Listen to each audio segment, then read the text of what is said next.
Welcome to Brussels and another episode of Make Europe Great Again TV. This week I'm interviewing one brave young man who is campaigning across Europe and also in the UK, and he and his friends are creating quite a disturbance in the corridors of power and have galvanised the hateful Antifa to physically attack them. They campaign to protect our European culture, identity and heritage by stopping the Islamisation of Europe, opposing globalisation, and to stop and reverse the Great Replacement. They want an open debate about the meaning of our own ethnographic cultural identity. They believe the political left has dominated the media and culture, often stifling views counter to our own. And only this week they have launched a campaign to ban the burka in the UK. They are Generation Identity. Welcome to Brussels, a place that would naturally try to ban you. Tom Dupre from the UK, welcome. Thank you very much for having me. Do you want to tell me about who you are, Tom, and what you want to achieve, where GI is going? Sure, absolutely. So GI was set up in around 2012, originally in France, and it's since expanded into Austria, Germany, where they've had significant success carrying out political activism along the principles you just mentioned. And the most recent branch of GI is GI in the UK, which launched last summer, and I've been involved with that since around the beginning of this year. So we're aiming to achieve basically the things you just mentioned. We want to protect our traditions, our culture and heritage, and also to kind of oppose the left-wing narratives that seek to demean that or make those appear racist or wrong, and kind of forbid discussion of these problems. A few weeks ago, we hadn't heard of Tom Dupre until the Sunday Times did a hit job on you. I mean, how did that affect your life, and was that a fair assessment? I guess not, but I was really quite shocked to see that the way they treated you and the hounding of you. Yeah, I mean, it was unfortunate. So obviously this article was extremely one-sided. I spoke to Andrew Gilligan, who wrote it, for around 40 minutes, and I think there was one sentence that I said in the final piece, and everything else was extracts from Hope Not Hate, which is a kind of radical left-wing organisation that opposes UKip and many other groups on the right. So yes, it was a kind of insult to journalism, really, what they wrote. It was mindless slurs at the beginning, usual racist, kind of fascist, Nazi, and then no real opportunity for us to defend ourselves or put out our side of the story at all. So there was no right of reply because you'd had a face-to-face interview with him, presumably? It was on the phone, and most of the content wasn't included. There was one line they put in that they attempted to use as part of the hit piece. And how did that affect you as a person and your family? Because your family were mentioned and your employer. Yeah, I mean, one of the slightly unpleasant parts of the article, they were very deliberate in mentioning my employer as much as possible. That was later picked up by City AM and so on. And they also tried to, incorrectly actually, expose the names of my family members and so on. So yeah, there was clearly a kind of very personal angle in that they wanted to create a cost for me by writing this. So it was, I lost my job off the back of that. With the next day, I was asked to resign, and when I did not resign, I was fired. I've now appealed that decision, and I'm awaiting the outcome of that. But yeah, it was obviously a kind of unfortunate thing to happen to me. So you're appealing it through the bank that you worked for. What chance is that? Do you know what the procedure is, and what chance you've got of getting your job back? Yeah, so obviously I'm appealing to be reinstated with lost pay.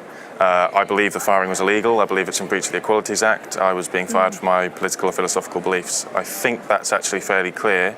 It's just a question of how long the process takes and at what step, because there's particular steps you go through internally, then tribunal, and it's at which stage it kind of is dealt with. Yeah, and what I find all about this is so pernicious that they're only attacking the right, and that newspapers like the Sunday Times, who should know better, are dealing with people that are Soros-funded Hope Not Hate, who are actually a hate group themselves because of the vitriol and spite that we get affected with. I mean, I've been attacked by the equivalent of Hope Not Hate, Antifa, in European countries, and I've been physically attacked. It hasn't just been verbal, it hasn't just been online. So I find it quite pernicious the way that we're attacked, but nobody's allowed to attack them, and what is said to them is taken as gospel. Yeah, it's an equivalent kind of far left view, even though I don't personally think my views are far right at all, but an equivalent left-wing position would be totally non-controversial. It would never cost anyone their job, and a large part of that problem is these organisations, and is the kind of it's not encouragement, but official tolerance of this activity, because it's not viewed as a serious problem. But I mean, we've already seen violence in the UK from these Antifa groups. Then you've got similar organisations in the US. You've got the SPLC, and they all do the same thing. They all target individuals and groups to kind of demean them and to cause personal and financial costs to the people who are involved. Tell me a bit about what happened down in Sevenoaks. Now, Sevenoaks is a town that I lived in for 25 years. I brought my children up there. Tom is also from Sevenoaks. And you organised the first sort of AGM of Generation Identity at the Stag Theatre, I believe. And then you were asked to leave. And as you were asked to leave, that Antifa had been advised that you were there, and within a very short while they were able to mobilise their people, mainly from Brighton, because I know that's one of their headquarters. I've also faced these people down in near Brighton as well, and they arrived and it was very, very violent. I saw the footage, I saw it actually happening live and thinking, this is Sevenoaks, this does not happen in Sevenoaks. Where have these people come from? And you could see that you were all very nice, well-dressed young men, and that you just want to talk about our culture, our heritage, where our country is going. What's wrong with that? What happened there? And there was an awful lot of violence. Do you just want to sort of take us through that and put the record straight of what happened? Absolutely, yeah. So what happened was, from the moment we announced it publicly, and we took every reasonable security measure to hide the venue. I mean, a previous venue in Hertfordshire had to cancel because they got threats to, it was leaked somehow and they started receiving threats of violence, so they had to cancel. We tried to protect the venue and the location, but what happened was these Antifa groups organised openly on Facebook, never receiving bans for this kind of activity, and they organise and say, everyone buy a travel card, wait in central London, and the minute we find out where it is, we'll go. So what happens was the conference started around 10 or 11, and it was actually fine until I think 1:30, 2 p.m, when we started to get reports that Antifa were at Sevenoaks Station and they were moving towards the venue. And this was around the time that they started calling the Stag, saying, you have a far-right kind of nonsense group here. And that's when the staff came and said, can you leave? We actually remained in, but a group of people who had left were found in a car park in a Marks and Spencer's by the Antifa, and they were attacked quite violently. There were people with fairly serious injuries. I believe now some members of Antifa have actually been arrested around 2 months later. No one from Generation Identity has, which I think tells you something about what happened there.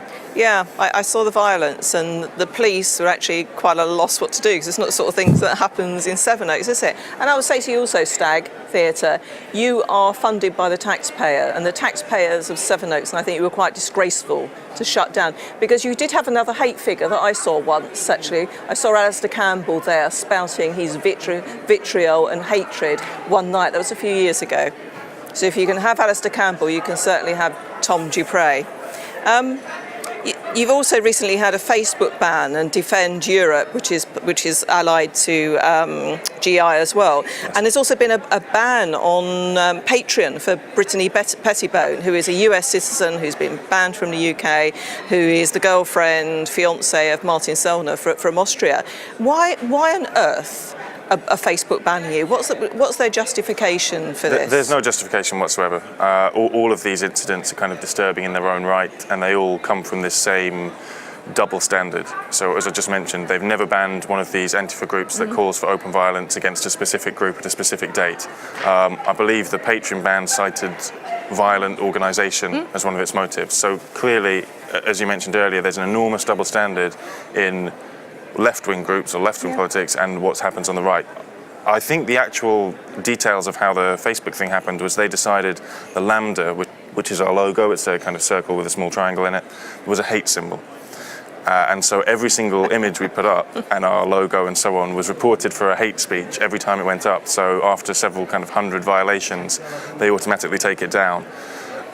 And it's things like that. There's obviously, I don't know whether it's just because of bias and the sort of people who work at Facebook and so on, but they clearly internally have some big problem with these kind of groups, because it happens all the time. You look at the shadow banning thing with Twitter as well.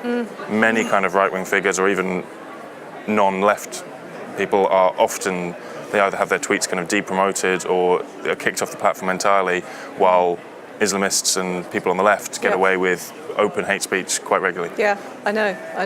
It's... Well, tell me about, you're producing a patriotic peer app for phones. So it sounds quite innovative. Is it something you're involved I don't in? actually. That's one you'd have to speak to Martin Selmer about more, Oh, okay. because I'm not an expert on that. But as I understand, it's a device that will kind of connect up like-minded individuals so that they know where other people are. It's powerful because each time you're finding, so Twitter is shadow banning, or Facebook is, innovation is such that you can just find other routes to get the message out. Yeah, and the more they ban, this is a thing that they don't get. They don't get here, and they don't get in our country now because of the hate crime laws and the laws they're passing in here against free speech, openly shutting us down, as I was 3 times in the past month with my microphone turned off. They don't understand that young people actually value free speech. That's one thing they do value, and that's being recognised more and more and more. And so that just makes you more powerful. It makes our message more powerful.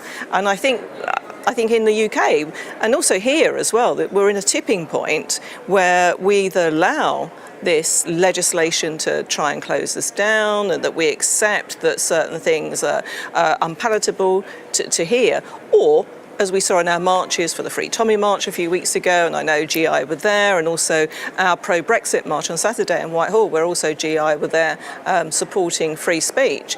We're at this tipping point where I think we will go the other way, because I think an awful lot of young people are waking up. And also, if you look at the Football Lads Alliance, the Veterans Against Terrorism, all older people saying, no, actually, I want to have my view. My view is as valid as somebody that voted for Blair in 97, or who voted for Jeremy Corbyn. My view is just as valid as theirs. It isn't hateful. And I think, and you're a symptom of this. You're the reason why this is happening. Generation identity would not exist if we didn't have this closing down of free speech and that open borders that everybody's revolting against. And you see this in the parliaments where the so-called populists have now come to power in Italy and Austria, and that's symptomatic of that. So if you can develop ways around this, and it's like water, we find our own level. If you can't find one way out, you're going to find another way out. I agree completely. I think in a roundabout way, it's strangely good for us, because every time you get platforms that kind of just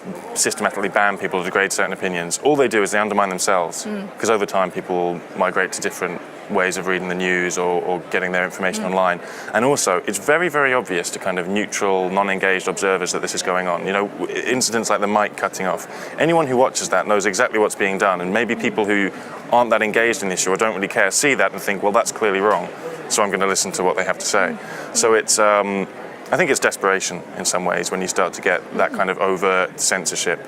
It's desperation, but also the plan for in here, or the continued plan of the Blair that morphed into Cameron, that morphed into May. It's not working. People are rejecting that idea. They're rejecting the federalism in here. And when people are backed into a corner, they can lose perspective, because May is arriving over the next couple of days to talk to the council about Brexit. She's got no Brexit blueprint. And if you read a lot of our mainstream press, and you certainly read the European press, is that this is full speed ahead. You can't have a deal. The 4 freedoms of movement, goods, etc. That is so intrinsic to this place. But what they don't realise is that the wall is coming down. The world is rapidly changing, and they're clinging on to their old federalism because that's what they believe in. And it's that frustration. And I think it's a real sort of hate against us, who are just saying, no, we want a more free and open society. We don't want to be part of a United States of Europe. Oh, and by the way, nor does Italy, and nor does Austria, and Spain, when they finally get rid of the socialists that's been placed there, and the Greeks, etc. And that's human nature. But they're really quite shocked that that's happening here.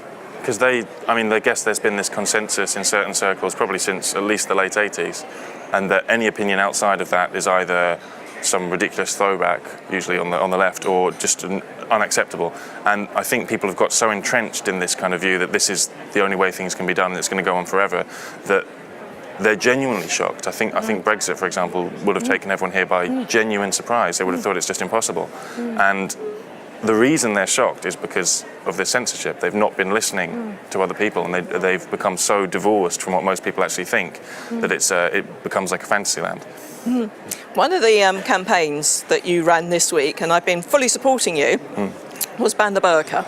I thought it was hilarious that you had various landmarks around the UK where you placed a burka over the top of it. I mean, tell me about that. I just think it's brilliant. Yep, so it was coordinated on the Sunday morning in the kind of early hours. I was in Parliament Square in London, so there's a statue of Millennial Fawcett, which is the first female statue in the square. And we all had our burkas and we equipped them. I was in quite a hurry because obviously there's quite a lot of wardens and security there, so I had to leave quite soon. And we got the photos and we put them up simultaneously and sent out the press release. And it was really, we were just trying to highlight the absurdity of the fact that you've now got hundreds of thousands of millions of people in the UK wearing this, because it is ridiculous. I mean, people often talk about integration as a kind of solution for immigration, and they're saying, how is that possible if you have people who wear, what to me looks like a bin bag? Well, it's also a political symbol. I think it's, it literally is sticking a middle finger up 100%. to our society. It's a statement of intent. It's I'm not going to engage. I'm cutting myself off completely. I'm separate to you. I'm choosing to be like this, and there are some that choose it and is using it as a political symbol. But there are also those other women that have been subjugated. And when you think this is 100 years on since women were given the vote in this country, and we're going backwards. So, do we allow female genital mutilation? Do we allow women to just shut off their faces and decide that they are going to live in their own multicultural little bubble that doesn't include the rest of us? And also there's a more pernicious side of it where the men are saying you have to wear this, and it's not actually in the Quran. A big factor of it. And that's part of our campaign, isn't it? I mean, when you look at what's happening across Europe and the number of countries that have now banned the burqa or even the face veil or even the headscarf in institutions, in schools, the bikini on the beach. Why are we not doing that in this country? Why can't we even have that conversation? I think it's complicated. I mean, Denmark was the most recent. I think in the UK specifically, we don't have that kind of tradition of secularism. So in France, they've always been very harsh on this stuff because they just say, no, we don't allow that for Christians, you're not having it either.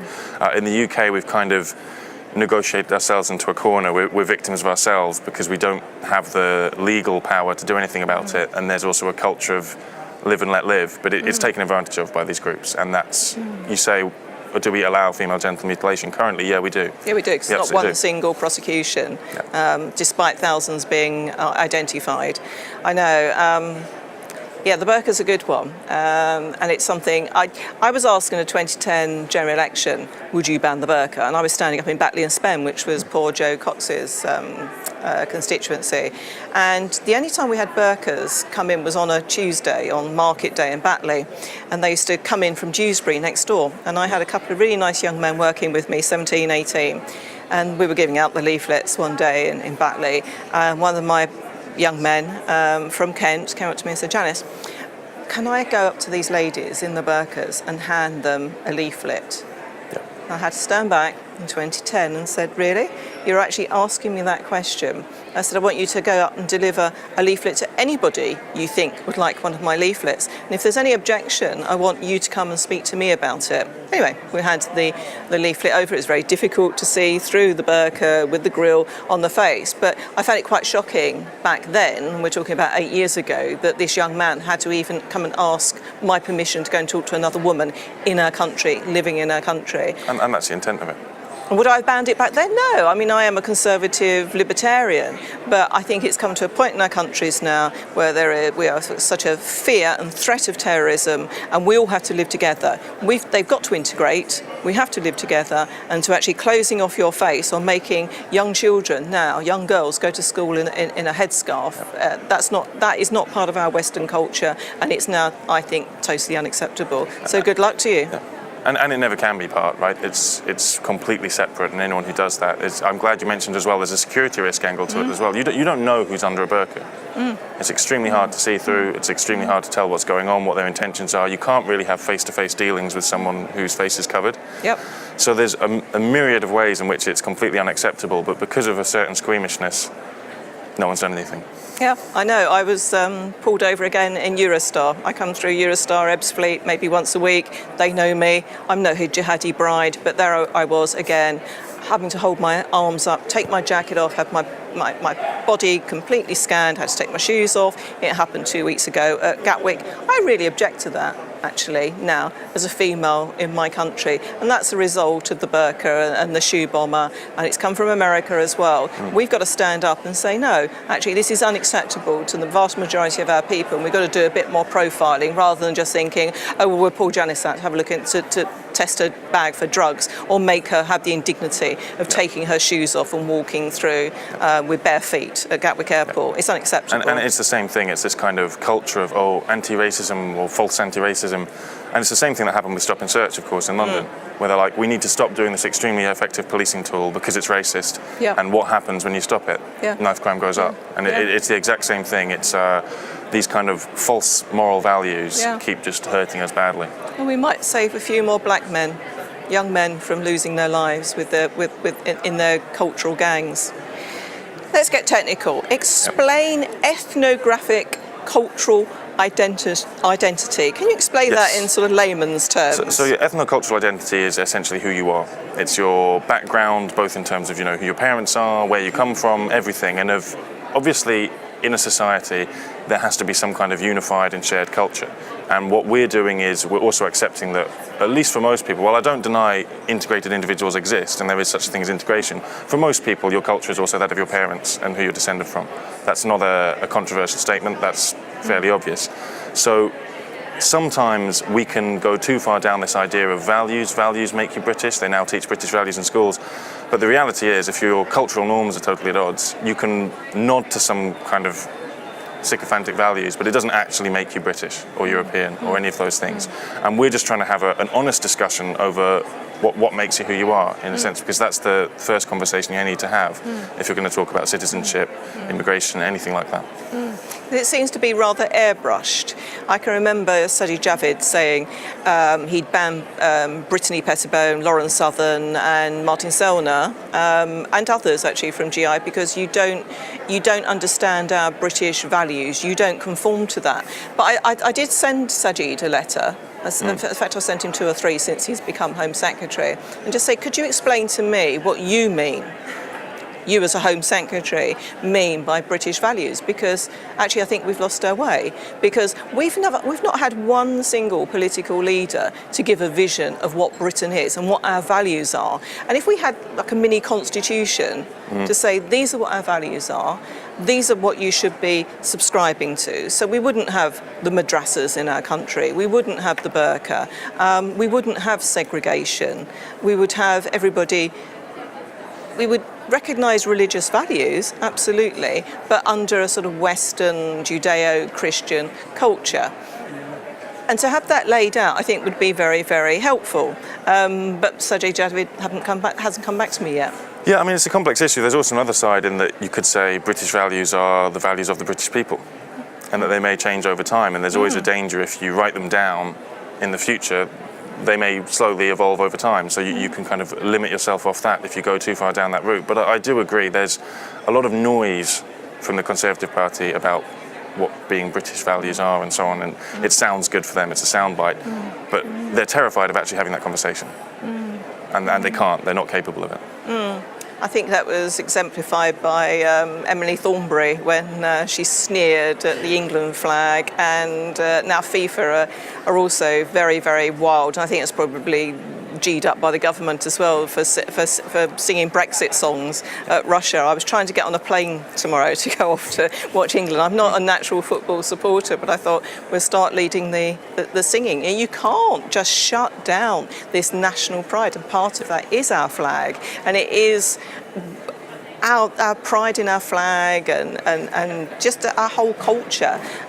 Maybe we should do a book on it about what it means to actually be British. But they're embarrassed by it, right? They see the England flag and they think it's kind of dirty, it's a kind of embarrassing secret locked in the closet, oh, you're a racist, you're a hooligan. Oh, the BNP, covered themselves in it. No, we reclaimed that actually. And it was the right of the Conservatives, and it was UKip said, no, we're proud to have our Union flag, we're proud to have our England flag, and it isn't a dirty symbol, absolutely not. And I was so pleased with our football guys going there. I said, well, you'll have friends in Moscow, it's a place I've been to a number of times, because the patron saint is St George. They will love to see the England flag, and each time I've been there, I've been told that. So good luck to England tomorrow.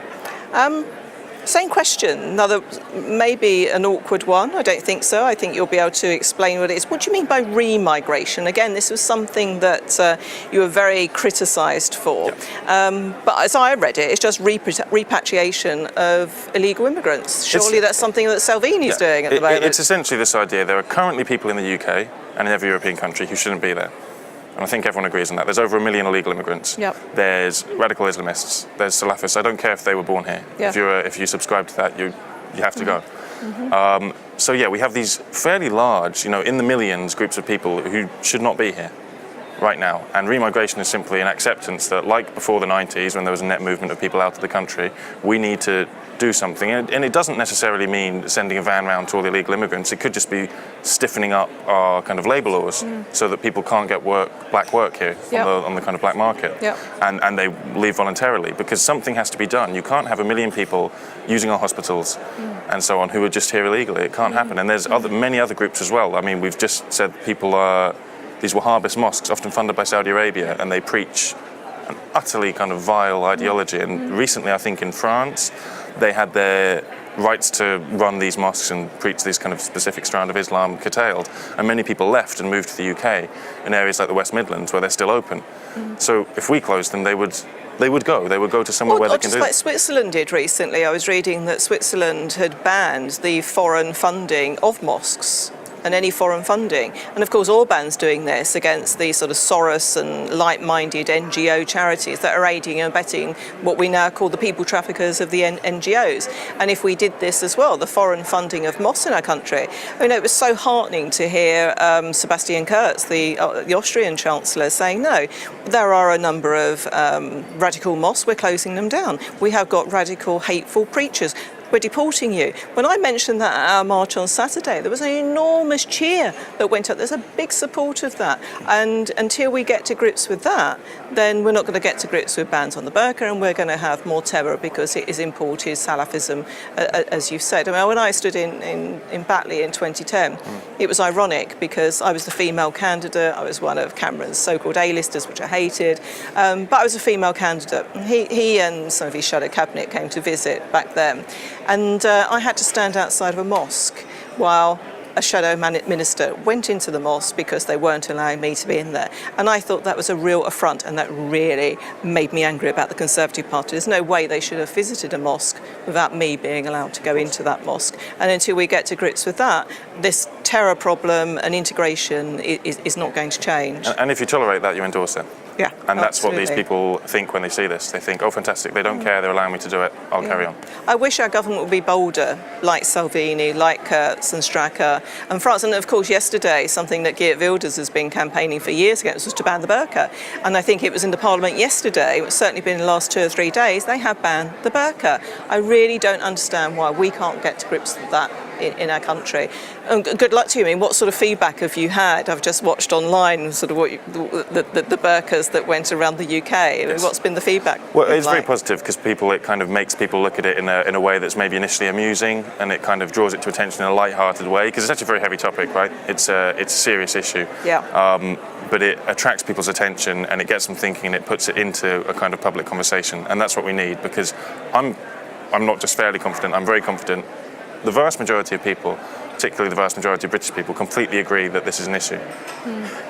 So there's just this gap, a kind of deficit between what people think and what's going on. And if people feel like they have the right to talk about that and insist that, no, actually, this is an issue I care about, then I'm going to vote on it, then you can see change kind of emerge that way. Yeah, but it's difficult under first past the post in our country. We had the speeches on Saturday where, you've got to vote UKip, but you've got to vote for the Vets Party or whatever, but you've got to have a change of attitude. Or, as actually was pointed out to a lot of people then, you've just got to motivate. You can get into the councils, you can get elected, but you've got to motivate people. And I think maybe, sort of the resurgence of UKip and what we've been seeing on the Tommy marches and what you guys and girls are doing, maybe, there is this new impetus to actually change what's going on in Westminster, and starting at the local level where you build up, just like the Lib Dems used to do. We can do it, but we've all got to group together. We've got to, something that I've said for ages, we've got to unite the right. Yeah. And I mean, also the kind of advantage of both the main parties being largely without principles is they they're blown each way very easily. I mean, look at Theresa May's kind of rhetoric on immigration. Initially, when she came in after Brexit, she was being very firm. And then after the kind of Windrush scandal and so on, she suddenly swings the other way. So these people are very sensitive to public pressure.